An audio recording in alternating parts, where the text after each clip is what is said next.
Bom dia, irmãos. Muito bom a gente estar aqui de volta. A gente passamos um período aí de férias, a igreja viu a nossa ausência, mas agora nós retomamos com energia para voltar esse ano 2026. Nos incumbiu o pastor de fechar então essa série que nós estudamos nesse mês de janeiro. E nós estudamos sobre as maravilhosas doutrinas da graça nas últimas semanas, né? E hoje nós chegamos ao ponto final dessa série. Deixa eu ver se está funcionando aqui o nosso ajudante. Hoje nós chegamos ao ponto final dessa série. Mas eu estou para dizer aos irmãos que, na verdade, nós chegamos ao começo da nossa responsabilidade.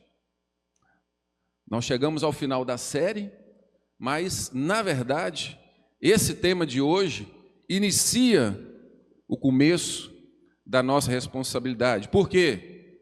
Porque a igreja, ela anuncia, ela deve pregar o evangelho até que ele venha. Então, o tema de hoje é: até que ele venha, a igreja deve pregar o evangelho. É o início da nossa responsabilidade. Então, hoje, nós veremos que as doutrinas da graça não produzem uma igreja parada. Pelo contrário, produzem uma igreja ousada. E o texto base, irmãos, olha como é que Deus é tremendo. O texto base que nós vamos usar hoje foi o texto que o pastor acabou de ler. É o texto da ceia do Senhor que Paulo escreve lá em 1 Coríntios. Abra sua Bíblia lá então de novo. Se você não fechou ela, 1 Coríntios capítulo 11, vai ser o texto base da nossa aula dessa manhã. É uma aula, tá, irmãos? Então aqui nós vamos ver mais a prática, o fim da igreja, a finalidade da igreja. E aí só que tem uma pergunta que sonda os nossos corações. Não vou ler agora não, pode tirar. E aí fica a pergunta que sonda os nossos corações. Nós estudamos sobre a doutrina da graça. E a pergunta que nós já ouvimos várias vezes por sermos reformados, por sermos presbiterianos, é essa aí. Se Deus já decretou quem será salvo, por que a gente tem que evangelizar? A gente ouve isso demais. Se Deus já decretou quem será salvo, por que a gente tem que evangelizar? Irmãos, essa é uma pergunta que acompanha a teologia reformada há séculos. E a resposta a essa pergunta é uma resposta bíblica, não é uma resposta filosófica. É uma resposta que está na palavra do Senhor. E aí nós vamos ver o texto, então, que nós acabamos de ler nessa manhã. E nós vamos observar que nesse texto que nós vamos ler agora, a igreja está entre dois eventos, preste atenção nisso. A igreja está entre esses dois eventos, e se você entender isso, vai ficar fácil de você saber por que a igreja tem que evangelizar até que ele venha. Então agora nós vamos ler o texto. 1 Coríntios 11, 26. Vamos ler todo mundo juntos? Porque todas as vezes que comerdes este pão e beberdes o cálice, anunciais a morte do Senhor até que ele venha. Então preste atenção, igreja. Jesus morreu e Jesus virá. Jesus morreu e Jesus virá. A igreja está aqui, ó. A igreja está aqui. Entre a vinda de Cristo e o retorno de Cristo, a igreja está aqui. Entenda isso. Mas antes de avançar, eu quero deixar duas coisas interessantes nesse texto que nós lemos. Olha o que a palavra de Deus fala para nós aí. no iniciozinho. Vamos ler de novo? Porque todas as vezes, aqui, só até aqui. Porque todas as vezes. O que Paulo está dizendo para nós? É que a ceia aconteceu uma vez só na história da igreja? Não. A ceia não aconteceu só uma vez na história da igreja, é todas as vezes. É todas as vezes. Então a ceia para nós, irmãos, é uma prática contínua. A ceia é uma prática contínua. Então a igreja ela vive repetindo o evangelho. Repetindo o evangelho todas as vezes. Todas as vezes. Então o papel da igreja é repetir o evangelho. É todas as vezes. Todas as vezes. Todas as vezes. A igreja ela não vive, irmãos, entenda o que eu vou dizer aqui. A igreja não vive de novidades. Ela vive de repetição da cruz. Nosso papel é repetir a obra redentora da cruz. Quando? Todas as vezes. Todas as vezes. Todas as vezes. Nós vamos repetir o papel da cruz. A mensagem da cruz. Portanto, irmãos, missão não é um evento anual. Missão, fazer missão, não é um evento anual. Vou fazer uma agenda aqui, né? Depois eu vou mostrar um vídeo para os irmãos, que nós fomos na caravana missionária para o sertão. Nós fomos em janeiro. Eles fazem uma programação anual para ir lá no sertão, outros fazem no meio do ano. Mas missão não é uma agenda anual. Missão é uma venda contínua. Por quê? Porque Paulo nos ensina que todas as vezes nós devemos anunciar o Senhor. Então a igreja vive entre esses dois mundos. Ele morreu e ele virá. A igreja existe no intervalo entre a cruz e a vinda. A igreja existe no intervalo entre a cruz e a vinda. Compreendi, Marcelo, que a igreja existe entre a cruz e a vinda. Tudo bem. Tá. E o que nós vamos fazer nesse intervalo, então? Qual é o papel da igreja, então, nesse intervalo? Já tomei ciência que a igreja existe entre a cruz de Cristo, quando Cristo veio, e agora, quando Ele vai voltar. O que a gente faz nesse intervalo? A Bíblia explica a própria Bíblia. O mesmo texto que nós lemos, ele diz que todas as vezes que comerdes esse pão e tomardes o cálice, nós fazemos o quê?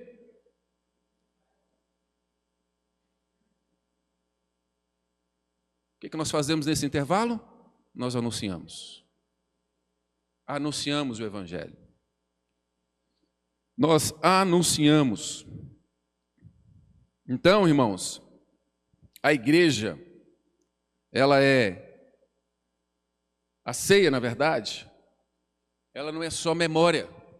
Lembra que nós aprendemos?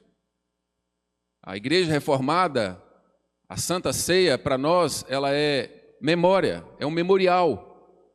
Mas ela não é só um memorial, porque Paulo está dizendo para nós que todas as vezes que tomares esse cálice e comeres esse pão, devemos anunciar o Evangelho.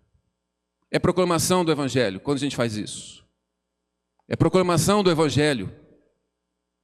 Nós devemos anunciar, porque a igreja existe para anunciar a morte do Senhor Jesus.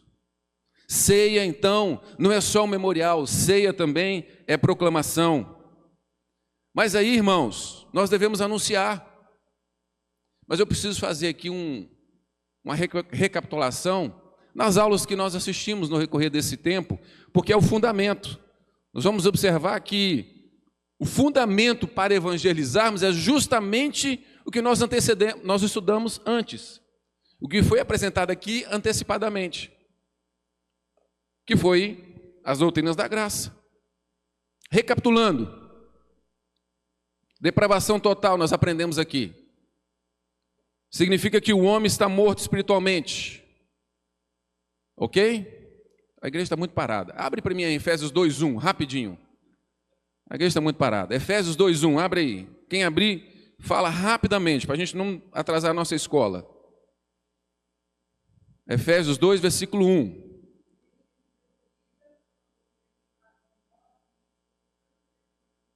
Pronto. Ele vos deu vida enquanto vocês estavam mortos.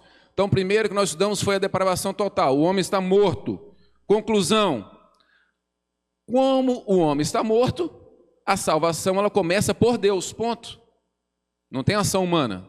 Segundo ponto que vocês estudaram, eleição incondicional. Abre Efésios 1, 4 a 5. Outro irmão, lê rapidamente. Efésios 1, versículo 4 e 5.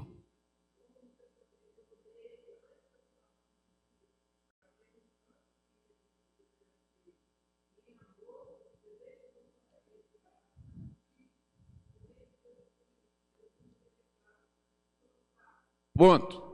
Eleição incondicional. Ele nos escolheu antes da fundação do mundo. Não tinha nada em você, condição nenhuma em mim. É incondicional. Eu não fiz nada, não tinha condição, eu não tinha nada para apresentar. Então, Efésios 1 nos mostra que a eleição é incondicional. Outra coisa que vocês estudaram, que a expiação é particular. É para as ovelhas dele. Abre rapidamente João, capítulo 10, versículo 11 e o versículo 15. Cristo morreu eficazmente pelos eleitos. João 10, 11.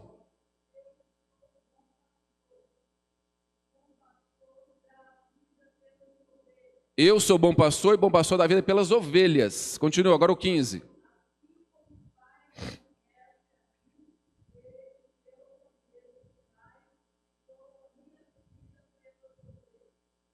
Então, o Senhor dá vida pelas suas ovelhas. Jesus não morreu para os bodes, não. Jesus morreu pelas ovelhas dele. Expiação particular, vocês estudaram. Vocação eficaz. Não vou falar porque está dentro do que nós vamos falar. E a última, perseverança dos santos. Vocês estudaram, foi o último domingo aqui. Nós estudamos o último domingo aqui. Filipenses 1,6. Abre rapidamente aí, Filipenses 1,6. Expiação, perseverança dos santos. Nós vimos que Deus guarda os seus até o fim. Deus guarda os seus até o fim. Isso é perseverança dos santos.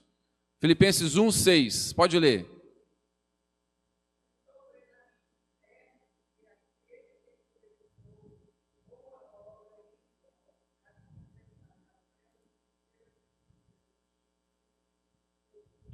Amém.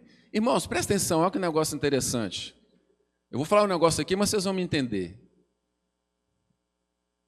Perseverança dos santos, é claro para nós que quem é que guarda até o fim? É Deus, ok? Deus que preserva os seus até o fim, Deus. Então presta atenção que eu vou te dizer. A missão da igreja não é manter salvos, é proclamar Cristo. Porque quem mantém os salvos, não sou eu, não é o pastor, não é o presbítero, não é esse templo, quem mantém é Deus. Então o papel da igreja é proclamar Cristo. A manutenção, a Bíblia nos ensina que é Deus que mantém, Deus que persevera, que os santos fiquem aqui.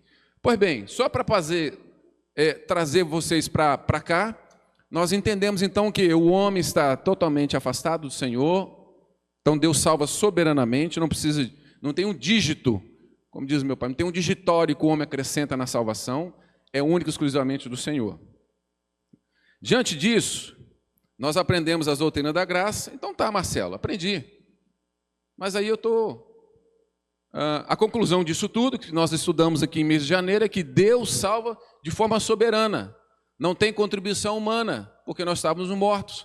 E aí nós fomos estudando uma por uma das doutrinas da graça, e nós concluímos que Deus salva de forma soberana.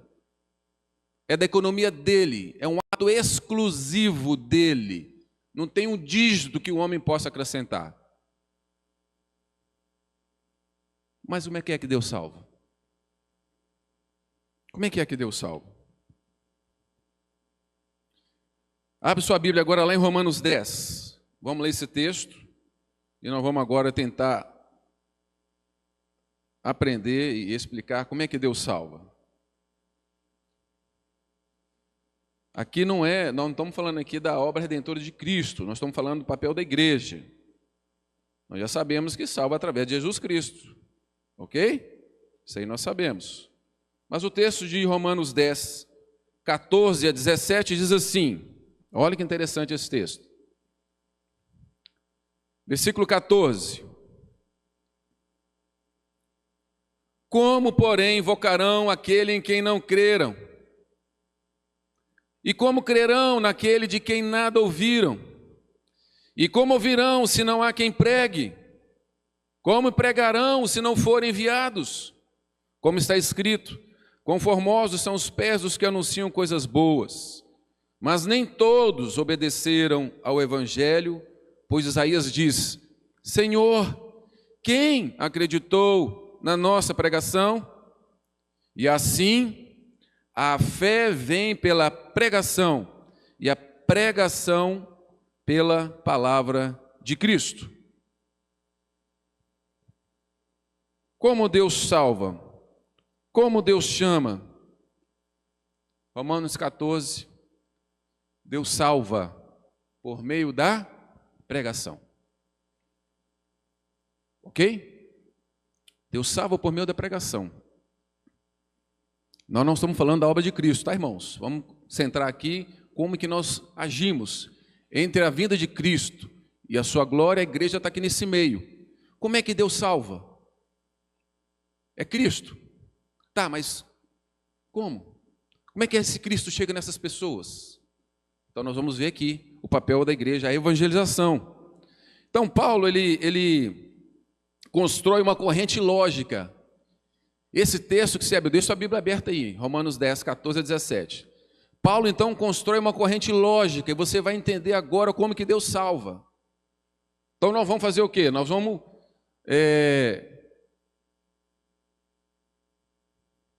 vamos dissecar esse versículo de Paulo.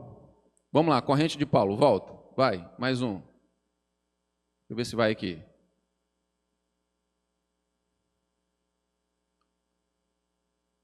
Volta, volta. Aí, pronto. Vamos tentar então agora dissecar esses versículos de Romanos 10, de 14 a 17. Então nós vimos que a primeira exposição que Paulo traz aqui no versículo 14 é que, como invocarão? Deixa eu fazer uma pergunta para a igreja. Tem como alguém clamar sem crer? Tem como você clamar para alguém se você não conhece esse alguém? Se você não acredita nesse alguém? Não tem. Então, como invocarão? Como que invocarão? Como que eles invocarão? Ninguém invoca para alguém se não conhece esse alguém ou se não crê nesse alguém, concorda comigo? Porque invocar é um ato de quê? De fé e obediência. Eu só invoco porque eu tenho fé, correto? Estão me entendendo, irmãos? Ei, estão me entendendo? Eu só invoco porque eu tenho fé. Como invocarão em alguém que não crê? Então Paulo está falando aí para nós. Então, irmãos, a evangelização não é vencer debate. Vou repetir. A evangelização não é vencer debate, é chamar a pessoa à fé. Evangelizar é chamar a pessoa à fé, porque Paulo está dizendo como invocarão. Ninguém invoca quem não crê. Então invocar é um ato de fé. Se é um ato de fé, qual é o papel da igreja? Chamar as pessoas à fé. Não é debater religião. Segundo, o que é que Paulo nos ensina? Ainda no versículo 14. Como ouvirão? Como crerão se não ouviram? Como crerão? Como crerão se não ouviram? Então pensa comigo. A fé, ela vem por conteúdo. Nós lemos aqui. A fé não existe fé sem mensagem. Não existe fé sem mensagem. A fé, ela vem pelo conteúdo. Então, não há fé cristã sem o Cristo anunciado. Como crerão? Conteúdo. Fé só vem por conteúdo, por mensagem, por palavra. Então não há conversão verdadeira se a gente não anuncia o Cristo. Não há fé cristã sem o Cristo anunciado. Então, a igreja precisa ter clareza de quem é Cristo e o que Ele fez. Por isso é o papel da escola dominical, que nós vamos começar aqui dia 22. A igreja precisa ter clareza de quem é Cristo e o que Ele fez. Para quê? Para a gente anunciar. Então, a escola dominical vai começar aí. Vamos ter clareza de quem é Cristo. Depois o texto, Paulo ainda diz no versículo 14, como ouvirão se não é quem pregue? Então Deus decretou, irmãos, não apenas o fim. A finalidade é a salvação. Mas Deus também decretou os meios, que é a pregação. Deus decretou também os meios. Deus não apenas decreta o fim, a finalidade da existência, a finalidade de Cristo, da obra redentora. Deus também decretou o meio para fazer com que isso seja alcançado às pessoas. A salvação é o fim, e o meio é a pregação. Como ouvirão se não há quem pregue? Então preste atenção, que isso aqui é muito importante você entender. Tem pessoas às vezes que têm dificuldade com a doutrina da eleição. A eleição não elimina a pregação. Olha que tema interessante. A eleição, ela não elimina a pregação. A eleição, saber que existem pessoas que são eleitas por Cristo, foram eleitas por Deus antes da eternidade, sabe o que traz para o nosso coração? A eleição nos dá a certeza que a pregação vai dar fruto. Porque Cristo tem pessoas por qual Ele já morreu. Então a eleição é tão bom. É uma clareza para nós, é que se eu pregar vai ter fruto. Porque tem gente aí, ó.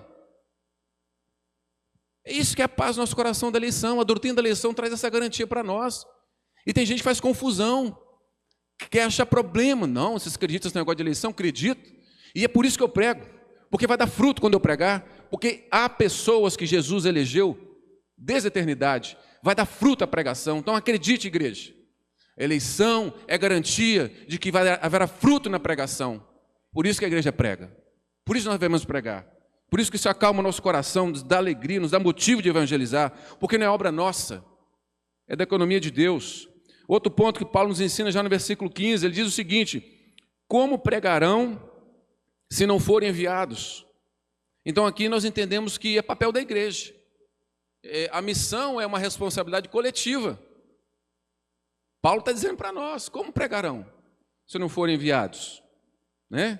E aí nós temos vários exemplos ao longo da história da igreja, de homens que foram importantes e entenderam isso, de que a igreja tem esse papel.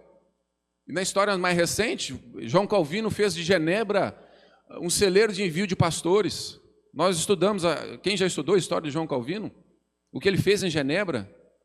E dali ele mandava, de forma oculta, pastores para a França.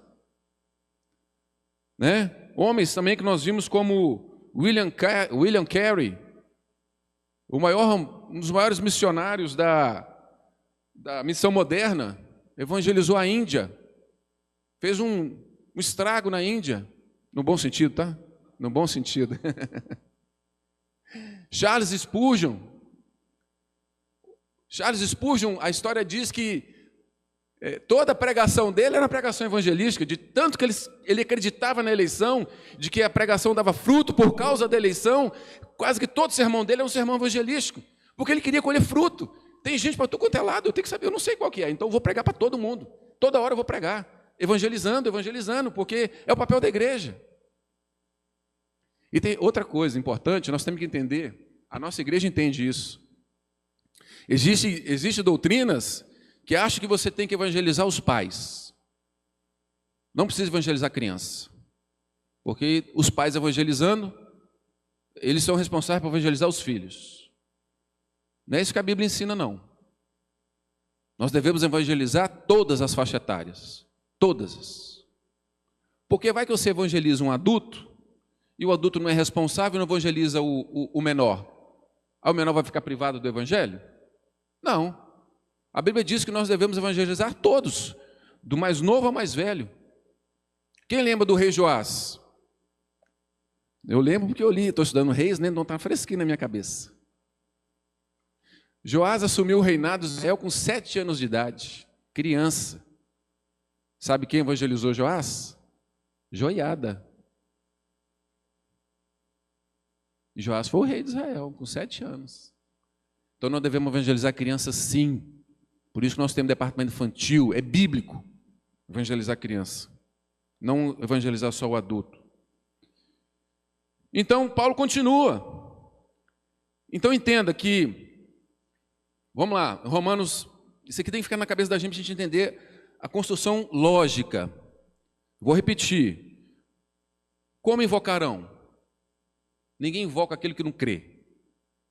Então nós entendemos que invocação é ato de fé e obediência. Então, fé, vai guardando fé. Eu tenho que gerar fé nas pessoas, para ele invocar a Cristo. Ok? Nós temos que gerar fé nas pessoas. Esse é o papel da igreja. Gerar fé, não é discutir religião, não. É gerar fé nas pessoas. Então, como invocarão? Nós precisamos gerar fé. Segundo, como crerão? Se nunca ouviram. Então, fé vem pela palavra, pregação. Como ouvirão se não há quem pregue? Opa, então precisamos enviar alguém. Ó a construção.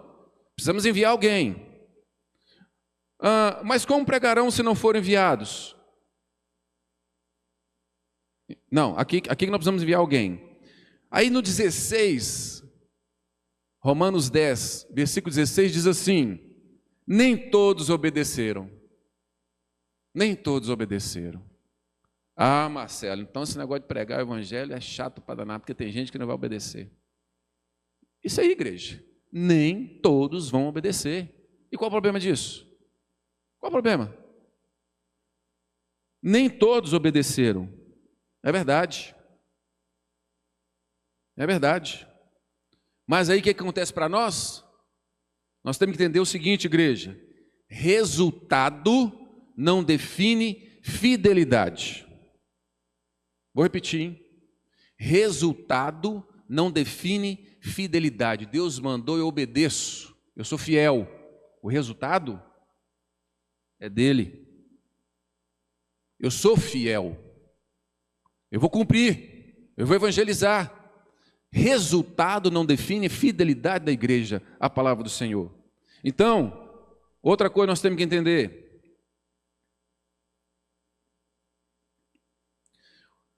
Nosso chamado não é para converter pessoas, é proclamar fielmente a palavra. Então, igreja, olha que negócio bom. Quando a gente estuda a palavra de Deus, a gente conhece o Senhor da igreja, conhece a palavra do Senhor, a gente tira algumas coisas daqui que a gente carrega que não é nossa, é dele. A conversão é dele. É obra dele, do Senhor da igreja. Mas vamos pregar, vamos embora anunciar, vamos evangelizar. E descansa, só obedece, porque é ele que converte. Mas nós devemos anunciar. Tira o peso das costas. Nossa, eu estou pregando aqui, ninguém está convertendo. Ninguém está aceitando Jesus. Ei, esse papel é do Senhor. Mas seja fiel. Vamos ser obedientes. Por quê? Porque resultado não define fidelidade. Nem todos crerão. Mas resultado não define fidelidade. Sejamos fiéis ao Senhor. Então nós vimos que Deus ordena os meios. Deus ordena o fim e os meios. Então o meio é a pregação do Evangelho. Então, versículo 17, o que é que nós vamos aprender? Então nós vemos ali o 14, o 15, o 16 de Romanos 10. Então nós vimos que Deus ordena os fins e os meios. É a pregação. Então como é que Deus salva? Através da pregação. É o versículo 17 de Romanos 10, 14. Romanos 10, 17. A fé vem pelo ouvir. Então Paulo está falando para nós assim, cronologicamente, ele começa falando como invocarão, lembra? 14, como invocarão? Aí no 17 ele explica, eles só vão invocar a partir do momento que eles tiver fé. Só que para eles terem fé, a igreja tem que anunciar. É o versículo 17. Para que eles tenham fé, então Paulo está falando, fé, invocarão, crerão, ouvirão, quem pregue, E ele finaliza ali, Para que eles tenham fé, é Deus produz fé pelo anúncio do Evangelho. Ah, então agora eu entendi. Como é que esse povo vai ter fé em Cristo? Para que, crendo em Cristo, invoquem a Cristo e então recebam o Senhor como seu Salvador. Deus produz fé neles. Então já sei que quem produz fé é Deus, não é eu nem você. É Deus que produz fé. Mas a responsabilidade da igreja está ali. Deus só produz fé pela pregação do Evangelho. Então Deus deu essa missão para mim e para você. Posso acabar a lição aqui. Posso acabar aqui. Deus produz fé nas pessoas através da pregação do Evangelho. Então entenda, irmãos, Cristo veio, morreu na cruz do Calvário por nós. Agora Ele virá. Mas entre a vinda, entre a morte de Cristo e o seu retorno, a igreja está nesse meio. E nós aprendemos que ninguém invoca quem não crê. Mas para invocar tem que ter fé. E quem tem o poder de colocar fé é Deus. Porém, a fé só vem pela pregação fiel das Escrituras. Aí é o papel da igreja. Os anjos queriam fazer isso. Deus deu para nós. Olha que benção. Se nós queremos ver conversões na nossa família, na nossa cidade, nós precisamos anunciar Cristo. Poderia parar aqui. Até que Ele venha, a igreja deve pregar o Evangelho. Por quê? Porque agora você entendeu. Agora você entendeu.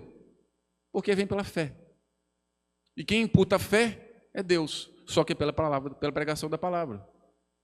Não há mais necessidade, irmãos, de Deus usar os meios de teofania, de aparecer em anjos. Hoje é a igreja. Deus foi fazendo formas, meios ao longo da história para que Ele fosse conhecido, e agora o tempo que nós vivemos é a igreja que anuncia pela pregação fiel da sua palavra. Então, o que nós aprendemos até aqui? É que a soberania de Deus, ou seja, é Ele quem escolhe, é Ele quem salva, é Ele que tem os meios, tudo é para a glória dEle, mas isso tudo que nós sabemos não anula a missão da igreja. Não anula a missão da igreja. A soberania de Deus não elimina a pregação. Ele é soberano? Sim. Mas essa soberania não anula a pregação. Pelo contrário, sabendo da soberania de Deus, essa soberania explica porque a pregação funciona. Funciona. Quando nós conhecemos o nosso Deus, conhecemos a sua palavra, a sua doutrina, e agora nós entendemos que Deus é soberano, então essa soberania nos explica que se eu pregar, vai dar certo. Vai funcionar.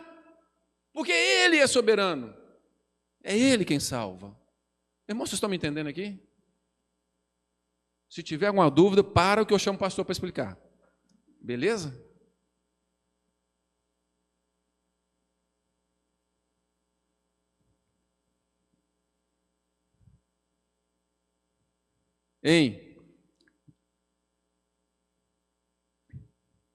A eleição não elimina a evangelização.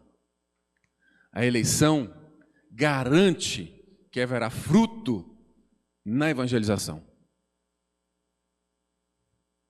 Só que nós não sabemos quem são os eleitos, correto? Por isso que, como dizia Charles Spurgeon, eu vou pregar para todo mundo, todo meu sermão vai ser evangelístico. Eu não sei quem são os salvos, mas uma coisa eu sei, a certeza de que a minha pregação dá fruto, porque Deus já elegeu os seus. Então, se eu pregar, vai dar certo, porque Ele já elegeu os seus. Nós vamos pregar, vamos anunciar, vamos evangelizar, é o papel da igreja. Então, irmãos, não tenha dúvida sobre a doutrina da eleição que nós estudamos aqui. Tenha, assim, paz no seu coração. Quem salva é Jesus, amém? Quem salva é Jesus, ok? Doutrina é para nós termos um norte e uma paz no coração de fazer o trabalho da igreja. Fazer o trabalho de evangelizar. Você não pode ficar sentado no banco aí sem evangelizar, não, hein? Diz que foi William Carey que escreveu essa frase aí, ó. A certeza da eleição é combustível para as missões. Hein? Você concorda? Entendeu? Então agora a doutrina da eleição? Por eu ter certeza que Deus é quem elege e que Deus já elegeu lá antes da fundação do mundo, isso é combustível para fazer missão.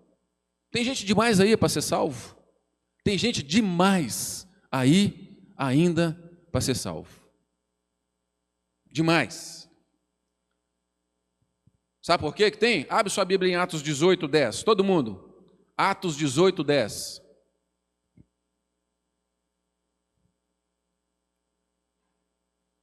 Isso aqui é aquele probleminha que estava acontecendo com Paulo. Nessa igreja, inclusive, que nós acabamos de ler aqui, que é a igreja de Corinto. Aí estava tendo um probleminha lá, né? O pessoal estava tendo uma confusão. Aí Paulo, então, dorme e Deus aparece para Paulo e fala isso aí para ele, olha, porque eu estou contigo e ninguém ousará fazer-te mal, pois tenho muito povo nesta cidade. Depois você lê o texto anterior aí, você vai entender essa frase. Paulo está pregando lá e o povo começou, os próprios sacerdotes lá da época, lá, começou a ter problema com Paulo, e Paulo falou assim, se eu saio dessa cidade ou não saio? O pessoal está querendo dar uma perseguida aqui. Aí ele dorme e Deus fala com ele, olha, eu tenho muito povo nessa cidade.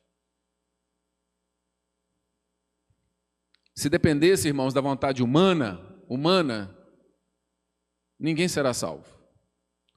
Mas como Deus tem um povo em cada nação, a gente prega com esperança. A gente prega, a gente anuncia com esperança. Ok? Atos 18, 10.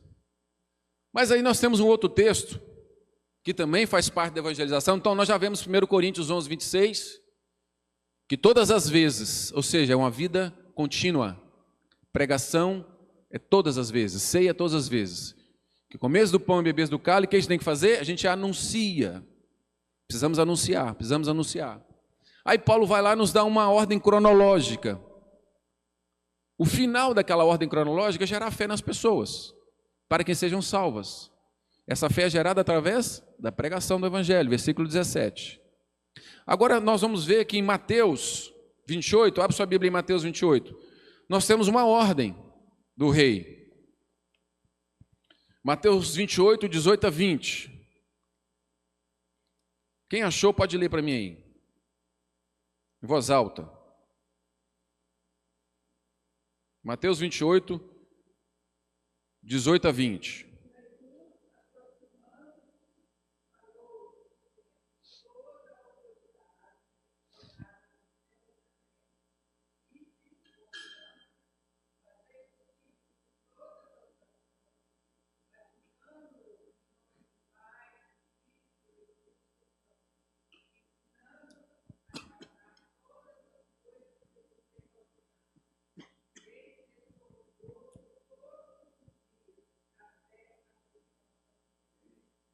Deixe sua Bíblia aberta aí. Agora nesse texto. Olha que nós vamos linkar com outros textos. Então nós vemos o seguinte. É ordem evangelizar. É ordem. Então não vamos brincar com esse negócio não. É ordem de quem? É ordem do rei. E o rei, ele tem o quê? Toda a autoridade. O rei, ele tem toda a autoridade. Então a autoridade pertence a Cristo. Missões não nascem da igreja. Missões nascem do senhorio de Cristo. Evangelizar Missões não nascem da necessidade humana. Missões nascem da autoridade do rei. Ele mandou, ide. Então nós temos que entender que o nosso papel é obedecer à ordem. E ele diz que toda a autoridade está nele. E se nós somos servos, a gente desobedece. Que na verdade deveria obedecer, porque é uma ordem. Pois bem, vamos também dissecar um pouco esse texto de Mateus 18 a 20. O que é imperativo aqui? Qual é o versículo que é imperativo que nós acabamos de ler? Os professores de português aí. É o id. É o id.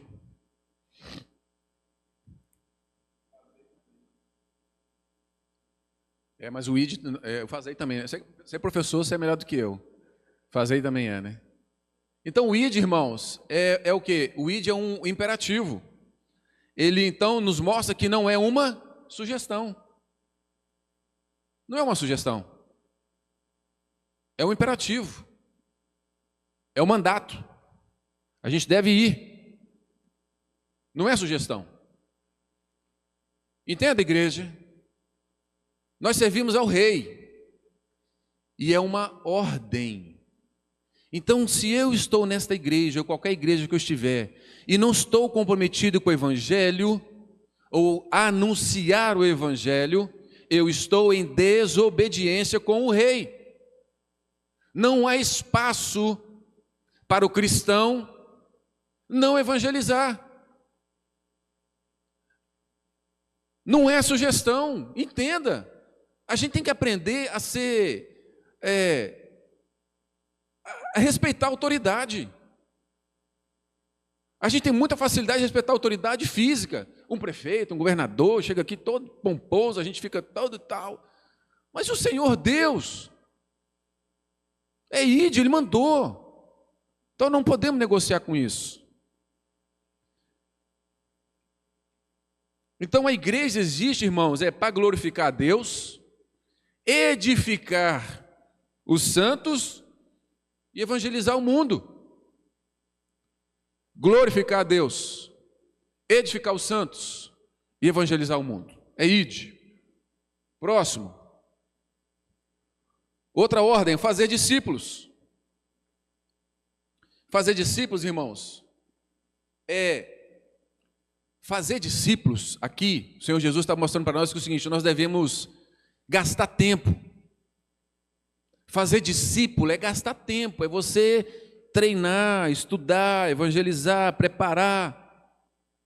Está entendendo? Então fazer discípulos não é uma decisão momentânea. Não, fazer discípulos é uma formação. Lembrei a palavra. Aqui, nós vamos fazer uma formação aí, ó. 22 de fevereiro para frente, nós vamos ter um ano de formação aqui. Isso é fazer discípulos. Fazer discípulos é uma formação. Vamos avançar, que o tempo está ficando curto. Aí ele fala o seguinte, agora isso aqui é outro negócio interessante. Então tá lá, fazer discípulos é formar discípulos. Isso aqui é bom demais. É promessa para mim e para você. Promessa é como se fosse assim uma garantia, sabe? Certeza. Aqui, pode ir tranquilo, é certeza, eu estou garantindo, vai dar certo. Olha o texto. A gente pode linkar. Aqui a gente pode fazer dois links. O final do versículo 20, que você leu aí agora, Mateus 28, o finalzinho ele diz assim, ó. E eis que estou convosco todos os dias até a consumação do século. Até a consumação do século. E lá em Coríntios 11, 26, diz o quê? Anunciais até que ele venha. Anunciais até que ele venha. Mateus 28, eu estou com você até a consumação do século. Pode ir. Pode ir. Eu estou junto. Estou convosco. até a consumação do século. Então, eis que estou convosco é dizer para nós que Ele está conosco, e nós anunciamos até que Ele venha. Ele está conosco e nós anunciamos até que Ele venha. Ele está conosco e nós anunciamos até que Ele venha. A missão é garantida pelo Rei. O papel da igreja é uma missão garantida pelo Rei. Caminhando para o final. Até que Ele venha, a igreja deve pregar. A igreja não evangeliza apesar da eleição. A igreja evangeliza por causa da eleição. Entendeu? Vou repetir.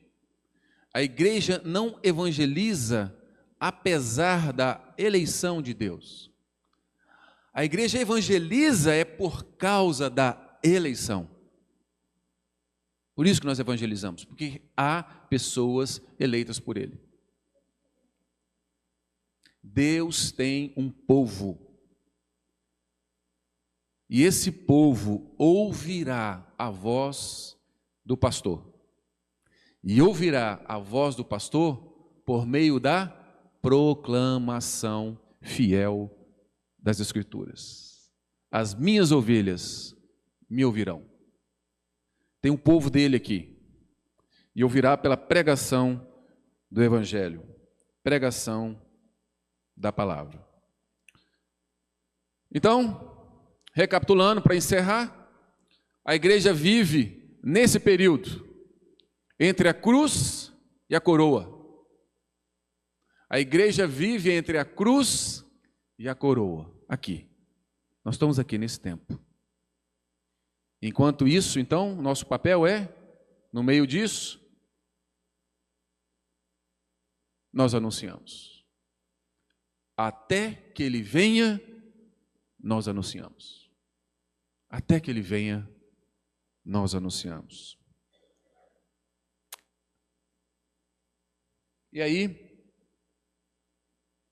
para reflexão, quero deixar algumas perguntas para os irmãos. Reflete aí no seu coração, não precisa responder, mas reflete aí no seu íntimo, seu coração. Você tem orado por oportunidades de evangelizar? Ah, não, Marcelo, essas coisas, nunca orei sobre isso. Ah, então, a partir de hoje, né? Vamos mudar essa mentalidade? Eu só orei por família, filho, trabalho, né? Saúde. Tá tudo certo, essas coisas podem orar. Mas acrescenta agora isso aí. Tenho orado por oportunidade de evangelizar? Eu tenho muito povo ainda aí. E Deus gera fé no coração deles, para eles invocarem. Mas para gerar fé, para eles invocarem, eu tenho que pregar. Compartilha. Você já compartilha o evangelho com clareza? Você entendeu já o evangelho? Tem clareza de falar isso? Não, Marcelo, ainda não tenho não, tenho dificuldade. Então você procura o pastor. Ou venha para a nossa EBD. Vai ter sala de catecúmenos? Tem sala de catecúmenos. O que é a sala de catecúmenos? Aquela sala de início da fé cristã. Participa dessa sala então, para você dar uma revitalizada. Terceira pergunta, minha vida confirma a minha mensagem? A minha vida confirma a minha mensagem? E a última pergunta é, para você refletir, entendo que missões começam na minha casa? Avançando. 3 aplicações. Primeiro, que a igreja deve ser evangelística. Ninguém tem dúvida disso. Segundo, cada crente é testemunha. Usa a sua vida, o que Cristo já fez por você. Onde você estava, quem você era e o que hoje você é. Use a sua vida. Se precisar, você abre a boca. Se precisar, você abre a boca para evangelizar. E quando você for abrir a boca para falar, fala da sua vida. Coisa simples, com as suas palavras, quem você era, como você está hoje. A missão continua até que Ele venha, até a volta de Cristo. Aqui, então, eu concluo com o versículo-chave nosso, porque todas as vezes que comerdes este pão, tomares do cálice, anunciais a morte do Senhor até que Ele venha. Então, entre a cruz e a volta, a igreja anuncia. Amém? E uma frase final. Anota essa frase aí. As doutrinas da graça não produzem passividade. Produzem o quê? Ousadia missionária. Por quê? Porque sabemos que Deus salva. Pregamos então com confiança. Sabemos que Deus salva. Então eu prego com confiança. Eu anuncio com confiança.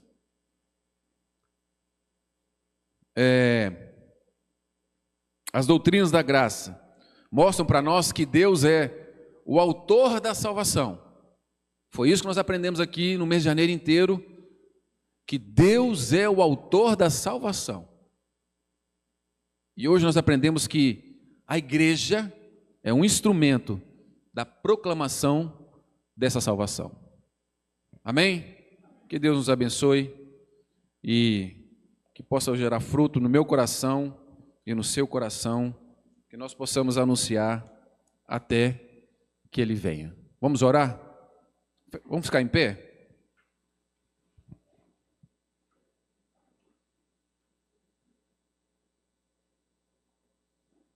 Fechar os nossos olhos, vamos orar.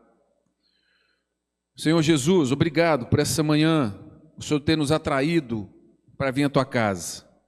Obrigado, Senhor, porque a Tua palavra, ela quando é aberta, ela é espada de dois gumes, ela penetra o nosso coração.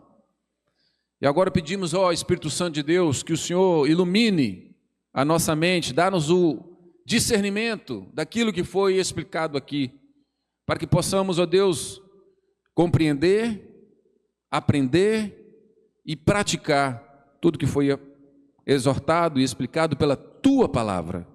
É a Tua palavra que nós cremos, é a Tua palavra que nos direciona, é a Tua palavra que é a nossa única regra de fé e prática. Que nós sejamos uma igreja que anuncia o Senhor Jesus Cristo até que Ele venha, em nome de Jesus, amém. Pode assentar, queridos. Obrigado, Marcelo. Conteúdo prático, instruções, para que a gente pratique o que temos aprendido. Perguntas, Marcelo está aí disposto para responder. Magali tem perguntas. Eu tenho que ficar em paz, reconhecendo a soberania de Deus, ou eu tenho que ficar triste, porque eu não acho que não estou pregando o Evangelho com clareza em relação à minha família, principalmente ao meu marido, que não se decide, ou porque ele não foi eleito.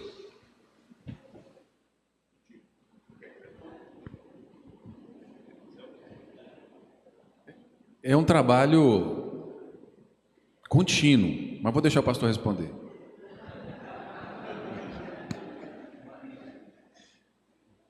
Em primeiro lugar, Magali, eu quero lhe agradecer pela pergunta, porque essa pergunta não deve ser só sua, muitos de nós temos essas dúvidas. Em primeiro lugar, você deve ficar em paz, por conta da soberania de Deus. Eu entendi como você foi organizando a sua pergunta. Mas, em segundo lugar, se houver a omissão, aí a gente tem que ficar inquieto, porque a gente tem que ficar em paz, porque Deus haverá de cumprir os seus propósitos, né? Quer usando a minha vida, quer usando outra pessoa. Mas se existir algum tipo de passividade que tem a ver com omissão de não pregar o Evangelho, no mínimo eu tenho que ficar inquieto, porque nós ouvimos aqui nessa manhã que a gente recebeu uma ordem de uma pessoa cujo título e status é um rei. Ele é mais do que rei, ele é Senhor e Deus, né? Ele é rei e ele é Senhor e Deus. E ele nos deu uma ordem expressa, muito clara. Então, se a gente não compartilha, a gente tem que entender o seguinte: olha, no mínimo eu estou sendo omisso quanto a isso. E quanto a pessoas que a gente depara em razão da dureza do coração, porque eu acho que você fez 3 perguntas, né? Se eu devo ficar em paz, a resposta é sim. Eu devo ficar inquieto ou triste? Se eu estiver sendo omisso, eu devo ficar, no mínimo, inquieto, né? E triste. E a gente fica, o Espírito Santo gera isso na gente. Mas se a gente depara com pessoas endurecidas na família, que às vezes a gente fala 1, 2, 3, enfim, eu penso que chega um momento que a gente tem que sacudir a poeira do pé e deixar para lá, entendeu? A gente fala 1, 2, 3, enfim, chega um momento que a gente deixa, porque às vezes o profeta não tem honra na sua própria casa. É assim que eu procedo, né, com aqueles que estão no meu caminho, familiares, e eu insisto algumas vezes e depois eu sigo orando por algumas vezes. Gilda? Pastor, porque também a mulher sábia edifica sua casa. Muito boa. E também, através do seu comportamento cristão, ela também edifica os que estão em casa. O marido, o filho, não é assim? Perfeito. O que a Gilda está falando, contribuindo, Magali, é que o texto de Pedro, aí falando da relação marido e mulher, especificamente para as mulheres, né? As mulheres, sede vós igualmente submissas ao próprio marido, para que, se ele ainda não obedece à palavra, isto é, ele é um pagão, ele é um incrédulo, seja ganho sem palavra alguma por meio do procedimento da esposa. Às vezes o testemunho é dado, verbalizado, a gente fala, e às vezes é o testemunho mesmo, a postura que vai levar o marido à conversão. Deus tantas vezes tem usado isso, né? Bater de frente às vezes pode não ser um melhor caminho, uma melhor opção. O testemunho pode ser algo impactante, tantas vezes tem sido. Mais uma, Beth? Não é uma pergunta, é uma breve contribuição de uma experiência que eu tive essa semana, que foi muito impactante para a minha vida. Compartilha com a gente. Eu acredito que a maioria de nós ficou sabendo que teve um acidente com um transporte de detentos na Grande Vitória, e 9 detentos ficaram feridos e 2 policiais. E foram todos lá para o nosso hospital. E aí, quando eu soube disso, todo mundo se mobiliza, né, porque era um acidente com múltiplas vítimas, corremos todos para lá e ficaram na reserva, ali na ala de trauma, uma retaguarda muito grande. Havia um número muito grande de policiais também, por causa da escolta, mobilização em geral. E eu cheguei e me apresentei para o líder da polícia militar e falei para ele que era hábito nosso cuidar espiritualmente, inclusive no trauma, ali na maca mesmo, e eu só estava me apresentando para dar essa satisfação a ele, e eu ia me dirigir aos detentos, né? E ele concordou, ele achou bom. Eu comecei o primeiro, não quis nem me ouvir. O segundo me ouviu, estava com um olhar muito angustiado, falou que estava com medo. Falei do amor de Deus para ele, ele ficou tranquilo, ele falou assim: minha mãe ora por mim todos os dias. E eu estou começando a me inquietar com algumas coisas. E aí fui lá para a sala de trauma mesmo, que são 6 macas, peguei lá do canto, já me apresentei de novo para os médicos, né? Falei, estamos juntos e tal. Eles, graças a Deus, né? Quando eles nos veem, né? E aí eu comecei, enquanto eles examinavam, eu comecei do canto. E o primeiro do canto, quando eu ouvi, eu olhei para ele, ele estava tão apavorado, e era o mais bravão, era o mais terrível de todos, né? E eu comecei a falar do amor de Deus por ele, falar de Jesus muito rapidamente ali, é igual programa de rádio, assim, que 15 minutos, não dá 15 minutos, é 10 às vezes, e até menos, com oração e tudo, né? Então, eu apresentei o amor de Deus, ele começou a chorar, e ele falou assim: eu quero entregar meu coração para Deus agora, eu vi a morte nos olhos, e eu não quero ir para o lugar que eu estou caminhando. ele mesmo levantou a mão dele e ele falou: eu quero entregar meu coração para Deus agora. Eu orei com ele, pastor, aquele homem de um semblante tão duro, tão ruim, tão difícil, terminou a oração, ele estava com o semblante completamente transformado. E aí do lado, um outro senhor, esse me chamou muita atenção, jovem também, e quando eu me apresentei, ele já tinha ouvido um pouquinho do lateral, né? E ele perguntou assim: a senhora pode orar por mim? Falei: posso. O que você, além do seu tratamento de saúde agora, gostaria que eu orasse? E ele falou assim: eu gostaria que a senhora orasse pela minha casa e a minha igreja, porque eu cometi um delito muito grave em 2017. Em 2018, o Senhor me encontrou.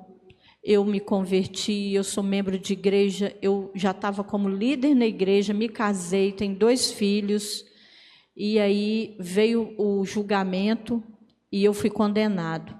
E ontem eu fui aconselhado, anteontem eu fui aconselhada a fugir, para não cumprir a pena.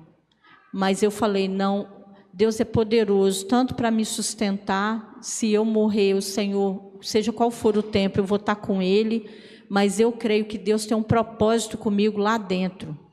Falou lá, comigo lá.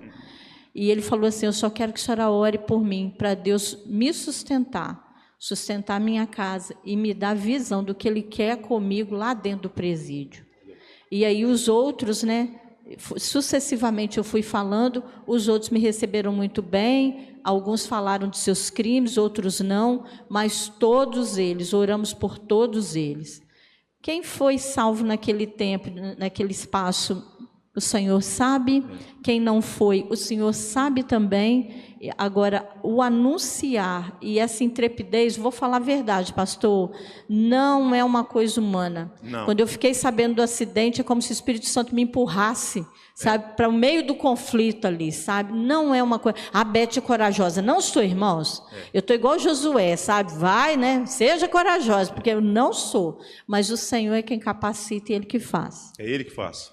Eu sei que o tema é empolgante e muitas perguntas são suscitadas e contribuições, mas é isso aí. A Beth fecha aqui o que o Marcelo falou, aproveitando as oportunidades, sendo conduzida para covis de lobos, né, e pregando o Evangelho, porque Deus alcança esses homens assim como nos alcançou também.